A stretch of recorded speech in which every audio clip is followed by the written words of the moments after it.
Hai semuanya, senang banget nih bisa ketemu kalian lagi untuk menceritakan film-film seru di channel Mantap Punya. Dan langsung aja mari kita sambut sebuah film berjudul The Scorpion King yang rilis tahun 2002. Seseru apa sih film ini? Yuk langsung aja kita masuk ke dalam ceritanya. Di awal film, tampak sekelompok orang yang tengah merayakan kemenangannya. Mereka diketahui merupakan salah satu suku yang telah berhasil menghabisi banyak suku lainnya. Seperti saat ini, ketika mereka tengah menyandra salah satu orang dari suku Akadia dan berencana untuk mengeksekusi orang Akadia tersebut. Uniknya, pria yang tengah terikat dan tak berdaya itu seakan tidak takut sama sekali dengan ancaman yang diberikan oleh orang-orang beringas yang ada di sekitarnya. Dan benar saja, tepat ketika pria tersebut akan dihabisi, saat itu juga datang seorang Akadia lainnya yang berniat untuk menyelamatkan pria tersebut. Tak butuh waktu lama, kesatria dari Akadia yang bernama Matthaius itu pun bisa dengan mudah menghabisi semua orang-orang di sana. Jauh sebelum zaman piramida, satu suku mengerikan datang dari arah timur dan menjadi mimpi buruk bagi suku lainnya. Adalah Memnon, seorang pejuang dan ahli pedang terbaik yang telah membawa kelompoknya mengalahkan banyak suku lainnya yang mereka temui. Karena alasan itu juga, maka tak sedikit suku lainnya yang turut geram dan berupaya untuk menjatuhkannya. Namun melawan Memnon dan komplotannya jelas tidaklah mudah. Terlebih ahli pedang itu juga diketahui memiliki seorang penyihir yang selama ini turut andil dalam setiap pergerakan suku tersebut. Keberadaan penyihir itulah yang selama ini diyakini telah memberi banyak kemenangan bagi pihak Memnon. Karena alasan tersebut, maka satu-satunya cara yang paling tepat untuk menyerang Memnon adalah dengan melenyapkan lebih dulu penyihir yang ada di pihaknya. Hal itu juga yang turut melibatkan Matthaius dan kedua orang Akadia lainnya untuk menghabisi sosok penyihir di pihak Memnon. Ketiga orang Akadia itu juga dikenal sebagai sosok kesatria hebat yang tersisa dari sukunya saat ini. Matthaius dan dua saudara Akadianya pun mendapat bayaran 20 batu merah delima untuk ditugaskan menghabisi sosok penyihir. Sementara orang-orang dari suku lainnya yang bertugas untuk menghabisi komplotan Memnon.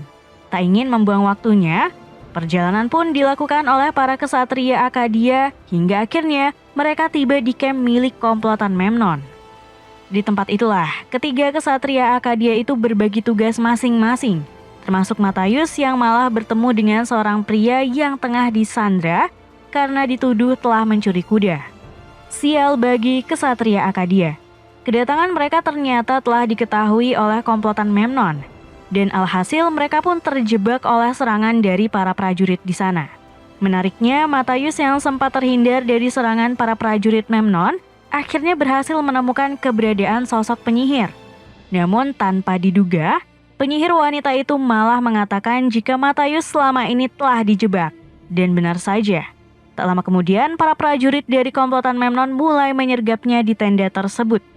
Tak hanya itu, Matthaius juga dikejutkan dengan keberadaan salah satu putra kepala suku yang sempat memberinya imbalan sebelumnya. Pria bernama Takmet itu bahkan dengan tega sampai memenggal kepala ayahnya sendiri hanya untuk membelot dari sukunya dan bergabung dengan komplotan Memnon. Sialnya lagi, salah satu saudara Akadia yang datang bersama Matthaius kini malah ditangkap dalam kondisi tak berdaya. Pria itu juga akhirnya dibunuh oleh Memnon sendiri menggunakan pisau milik Matthaius. Tak jauh berbeda dengan nasib saudara Akadianya, Memnon juga sempat akan membunuh Matthaius. Namun hal itu digagalkan setelah penyihir memberikan petuahnya. Dalam penerawangannya, penyihir wanita itu mengatakan bahwa tak ada satupun yang diperbolehkan untuk membunuh Matthaius, tak terkecuali dengan Memnon ataupun anak buahnya sendiri. Merasa kesal dengan pernyataan si penyihir, Memnon yang tidak bisa melawan petuah itu akhirnya hanya sekedar menghajar Matthaius dan membuatnya pingsan saat itu juga. Nah, keesokan harinya, Matthaius yang mulai tersadar kini malah mendapati tubuhnya yang telah dikubur dalam tanah dan hanya menyisakan kepalanya saja. Sama seperti si pencuri kuda, Matthaius diketahui akan menjalani penyiksaan luar biasa, di mana kepalanya akan dikerumuni oleh banyak semut besar yang akan menghabisi tubuhnya. Secara mengesankan, pria pencuri kuda ternyata malah bisa melepaskan diri secara diam-diam dan menghajar kedua penjaga yang ada di sana.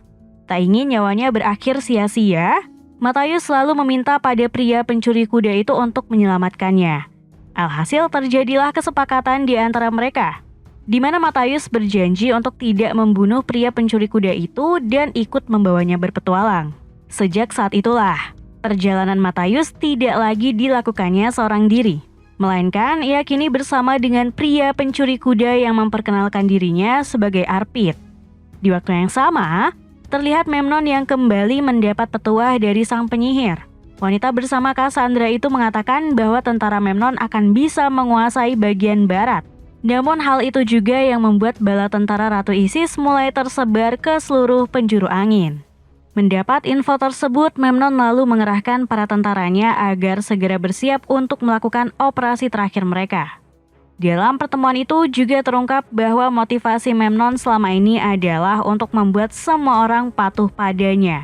Namun tampaknya hal itu justru berseberangan dengan prinsip Cassandra. Penyihir itu meyakini jika apa yang telah dilakukan Memnon selama ini adalah kesalahan besar dan tidak akan menciptakan perdamaian di dunia. Menariknya, meski mereka memiliki cara pandang yang berbeda, namun ternyata Memnon memiliki ketertarikan pada sosok penyihir wanita itu. Ia bahkan mengatakan jika kelak saat dirinya menjadi raja legenda, maka Cassandra lah yang akan bersanding di sampingnya. Kembali ke Matthäus, ia bersama dengan Arpit akhirnya berhasil tiba di Gomorrah, sebuah kota yang menjadi basis tempat tinggal Memnon dan komplotannya. Sialnya saat Matthäus tengah sendirian mencari istana Memnon, ia malah diperdaya oleh kawanan anak kecil yang mencuri batu merah delimanya. Untungnya kesatria Arkadia itu masih bisa mendapatkan kembali batu miliknya. Bahkan dari salah satu anak kecil itu juga Matthäus akhirnya bisa dipertemukan dengan seorang ilmuwan Gomorrah yang memberitahukan padanya lokasi keberadaan Memnon. Di lapangan terbuka, Memnon bersama para tentaranya terlihat tengah serius berlatih. Tak jauh dari sana, Matthäus yang berhasil menemukan keberadaan Memnon lalu memberikan satu batu merah delimanya pada anak kecil tadi sebagai imbalan jasanya. Namun sial bagi anak tersebut, ia yang baru saja senang bisa mendapatkan batu merah delima malah kini ditangkap oleh para penjaga. Bahkan ia sampai dikira sebagai pencuri hanya karena memiliki batu berharga tersebut. Tak tega melihat anak kecil yang akan dipotong tangannya, Matthäus pun akhirnya memilih untuk mengarahkan busur panah pada penjaga di sana. Tujuannya sudah pasti adalah agar bisa menyelamatkan anak tersebut.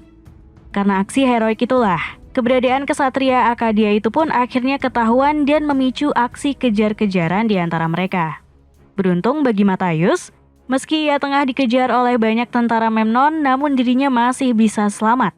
Bahkan kesatria Arkadia itu masih bisa membawa sang penyihir pergi bersamanya.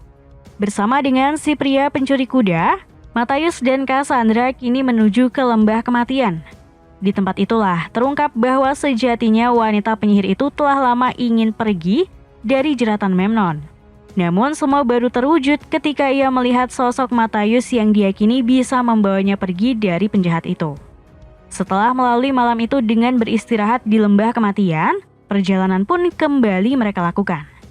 Namun tak lama kemudian perjalanan mereka harus terhenti setelah Matthäus mendapati sejumlah tentara suruhan Memnon yang mulai mendekat ke arahnya.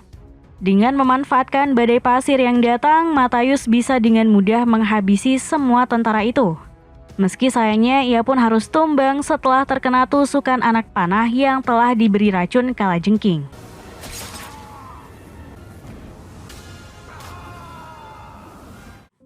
Malam itu pun menjadi momen yang sangat menyiksa bagi Matthäus. Pasalnya racun kalajengking yang ada dalam tubuhnya kini tidak hanya membuatnya demam tinggi saja, tetapi juga telah mengancam hidupnya. Seolah telah menjadikan Matthäus sebagai satu-satunya harapan untuk kabur dari Memnon, Cassandra pun mengerahkan seluruh kemampuannya dengan menyerap racun dan semua energi negatif yang ada di tubuh kesatria Arkadia itu. Nah, keesokan harinya, aksi heroik yang dilakukan Cassandra semalam ternyata telah berhasil membuat Matthäus sembuh dari efek racun kalajengking di tubuhnya. Mengetahui besarnya pengorbanan yang telah dilakukan oleh penyihir itu, Kini Matthaius semakin yakin dengan tekad Cassandra yang benar-benar ingin kabur dari Memnon. Di sisi lain, Memnon yang telah mengetahui kabar kematian tentaranya saat memburu Matthaius malah memilih untuk merahasiakannya. Ia justru memberi kabar palsu pada tentaranya yang lain bahwa kesatria Arkadia itu telah meninggoy dan menyuruh para tentara di sana agar segera menyelenggarakan pesta kemenangan. Hal itu semata dilakukannya agar tidak menimbulkan kegaduhan di kalangan para tentara dan membuat mereka semakin yakin bahwa Memnon adalah sosok pemimpin sekaligus raja legenda bagi semua orang. Di waktu yang sama, perjalanan melelahkan yang dilalui Matthaius, Cassandra, dan Arpit akhirnya membuat mereka mampir ke sebuah oasis. Namun tanpa diduga, kedatangan mereka di tempat itu ternyata telah diawasi oleh kelompok dari suku lainnya. Alhasil mereka pun kini digelandang menuju ke pemukiman dari suku tersebut. Menariknya, salah satu sosok yang dituakan di tempat itu ternyata adalah Balthazar, pria besar berotot yang juga sempat bertemu dengan Matthaius di awal film tadi. Diketahui juga bahwa ternyata kumpulan orang-orang di suku tersebut merupakan kelompok pembenci Memnon. Karena hal itulah mereka akhirnya sepakat untuk bekerja sama melawan Memnon dan komplotannya. Di malam itu, kemeriahan pesta menyambut kedatangan Matthaius ternyata malah memunculkan penglihatan baru bagi Cassandra. Melalui kekuatan mata batinnya, penyihir itu mampu melihat bayangan memilukan, seolah seluruh anggota di kelompok tersebut tewas oleh serangan tentara Memnon. Hal yang sama juga tampaknya akan terjadi pula pada Matthaius. Cassandra bisa melihat dengan jelas bagaimana Memnon yang pada akhirnya malah berhasil mengalahkan kesatria Arkadia itu. Seolah telah memiliki ikatan batin yang kuat dan perasaan tertarik satu sama lain, Matthaius dan Cassandra akhirnya melalui malam itu dengan tidur bersama. Keesokan harinya, Matthaius yang baru saja terbangun langsung dibuat kaget, karena ternyata Cassandra sudah tidak ada di sampingnya, bahkan penyihir wanita itu diketahui telah pergi membawa onta kesayangan Matthaius. Tidak ingin terjadi hal buruk pada Cassandra, Matthaius pun memutuskan untuk datang ke Gomorrah dan mencari penyihir itu. Menariknya, Balthazar yang selama ini juga sangat menantikan momen tersebut, akhirnya memutuskan untuk membantu Matthaius dalam menghadapi komplotan jahat tersebut. Di Istana Gomorrah tampak kemeriahan pesta yang tengah diadakan Memnon dalam menyambut perang mereka yang berikutnya. Namun suasana itu seketika berubah menjadi hening saat salah satu petinggi tentara menyatakan kegelisahan dari pasukannya. Pria tersebut mengatakan bahwa para tentara kini mulai kehilangan kepercayaan dirinya untuk berperang hanya karena tidak adanya sosok penyihir di samping Memnon. Para tentara percaya bahwa penyihir itulah yang menjadi kunci kemenangan mereka selama ini. Dan tanpa adanya penyihir tersebut, maka bisa saja peperangan hanya akan menjadi momen kematian mereka. Secara tak terduga, Memnon yang sempat kebingungan untuk menjawab pertanyaan dari tentara itu ternyata malah dikejutkan dengan kedatangan Cassandra di istananya. Namun bukannya merasa lega karena penyihir itu telah tiba di sana, Memnon justru meragukan sikap dari Cassandra yang sempat hilang dan kini tiba-tiba mendatanginya. Di waktu yang sama, Balthazar dan anggotanya kini mulai memasuki area istana. Bersama dengan Matthaius, mereka semua bisa dengan mudah menghabisi para tentara yang berjaga di sekitar Istana Gomorrah. Beralih ke Memnon, ia yang merasa sudah tak ada lagi kekuatan spesial dalam diri Cassandra lalu memberikan ujian kecil pada penyihir itu dengan menyuruhnya menebak guci kosong tanpa ular di dalamnya. Menariknya, meski pada tebakan pertama Cassandra sempat berhasil memilih guci yang kosong, namun pada tebakan kedua ia malah mendapati adanya ular dalam guci tersebut. Namun di saat yang sama, muncul Matthaius yang langsung menyerang Memnon dan para tentara di tempat itu. Kekacauan besar pun tidak bisa terhindarkan. Dalam keributan itu, bayangan buruk yang pernah dilihat Cassandra ternyata benar terjadi. Matthaius yang sempat terjatuh dari ketinggian tiba-tiba mendapat serangan panah dari tentara Memnon. Namun bedanya saat ini kesatria Arkadia itu masih bisa bangkit, bahkan berhasil melepaskan anak panah tepat ke arah Memnon bersamaan dengan ledakan yang dibuat oleh Arpit dan ilmuwan tua Gomorrah.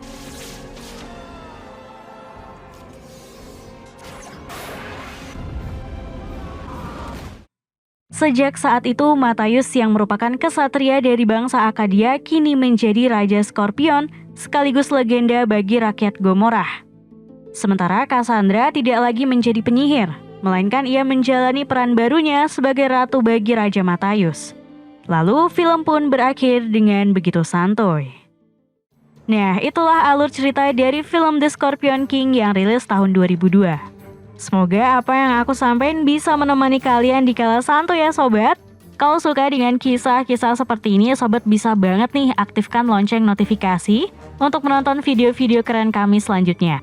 Terima kasih telah menonton, sampai jumpa pada video selanjutnya. Bye-bye!